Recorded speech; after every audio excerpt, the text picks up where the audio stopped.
What if the way we've been dealing with suffering our whole life is wrong? And what if every action we take to avoid it or repress it ends up doing us more harm than good and drive us into a downward spiral of continuous despair? We all, at some point in our lives, suffer. Our heart can be broken, we cannot find a job, or we get fired from the one we had. It's just inevitable. Suffering feels like an inherent part in our lives. But that might not be the real problem. What if it lies in how we relate to suffering and the mindset that we come from? From a very early age, we've been taught, mostly implicitly, that the best way to deal with suffering is to avoid it, to run away from it. But running away from what specifically? First things first, let's define suffering. Wikipedia says, suffering or pain in a broad sense may be an experience of unpleasantness and aversion associated with the perception of harm or threat of harm in an individual, psychological or physical. For a matter of convenience, let's summarize this by saying that suffering is putting up with an unwanted experience. And as I was saying, since we're very little, we were and are conditioned to avoid putting up with an unwanted experience. But isn't that what most of our lives is about? Most of our lives go something like this. We wake up in the morning, check our social media accounts, make a cup of coffee and go to work or school.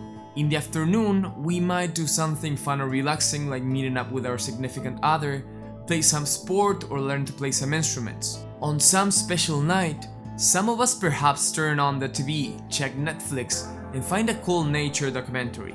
Naturally, we press play. When the movie rolls and see those glorious animals, whose lives revolves around looking for food and shelter, or running away from a dangerous predator, two distinct feelings arise in us. On one hand, we find a sense of awe that springs from the animal's magnificence, the intelligence they employ to surprise and catch a prey, or the ingenuity they use to find food. But on the other hand, there's a subtle feeling of superiority.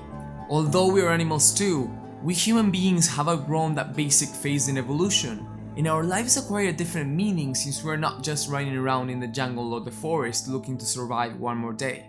We want to believe that our motives to the things that we do are noble or even altruistic, that our lives have a sort of higher purpose, or at least higher than the animals that we watch in the documentary. But on a closer inspection, how much of what we do daily is intrinsically different from what other animals are doing? We continuously use Facebook and Instagram to avoid being bored. We spend hours on Tinder because the mere prospect of being alone terrifies us. We go for a shopping spree to cover the subtle, although perceptible feeling of being incomplete. At the end of the day, most of what we do it to avoid suffering, in whichever form it appears. Not very different from the reality of animals that are trying to escape from their predators. In this case, the suffering is physical, in ours is conceptual. And since culture indoctrinated us that that's the right way to go, we find ourselves doing whatever everyone else is doing, burying our hands in the sand and avoid the issue altogether. Suffering, or the avoidance of it, in the meantime, keeps affecting everything that we think, do, or consider doing in life. Think about it for a moment. How many decisions we make are based on the fear of suffering? How many ideas were enacted upon because of the fear of failure? How many people we missed meeting because of fear of rejection? How many times we didn't do something hard and worthy because of the pain that we would endure? Perhaps there's a better way to deal with the suffering and pain we feel in our lives rather than running away from it. Perhaps the only way out is through.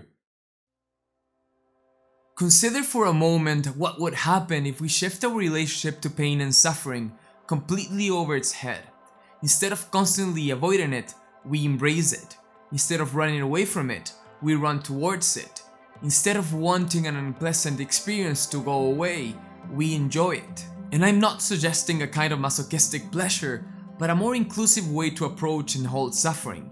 I know this may sound counterintuitive since we spend all of our lives running away from it. And how could we not if we unconsciously believe that that was the way to be happy? But by going against this automatic response, new possibilities of relating to suffering come into being. If we get our heart broken or we fail miserably at some project of ours, we can decide to fully experience and enjoy the suffering that comes with it. And by doing this, an interesting thing happens. Since suffering is putting up with an unwanted experience, The second we resolve to enjoy it, by definition, is not suffering anymore since it's not an unwanted experience. Clearly, this enjoyment's not the same one we experience when we feel loved or having a good time, but it will be a different kind of enjoyment nevertheless. And this flies in the face of the way we dealt with life before.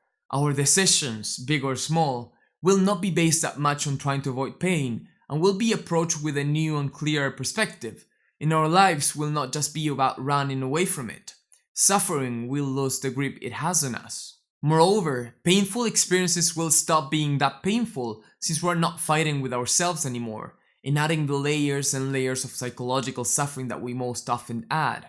On top of that, because we are not fighting our negative feelings anymore, the elements of inner resistance and struggle disappear, and the possibility of them going away faster becomes real. By changing the way we understand and approach suffering and pain, we begin a journey towards a conscious life of freedom and possibility, not limited to escaping and only craving for positive experiences. If your heart is broken, if someone betrayed you, if you fail at something, if your dreams haven't come true yet, or if you feel confused and lost, enjoy the fuck out of it.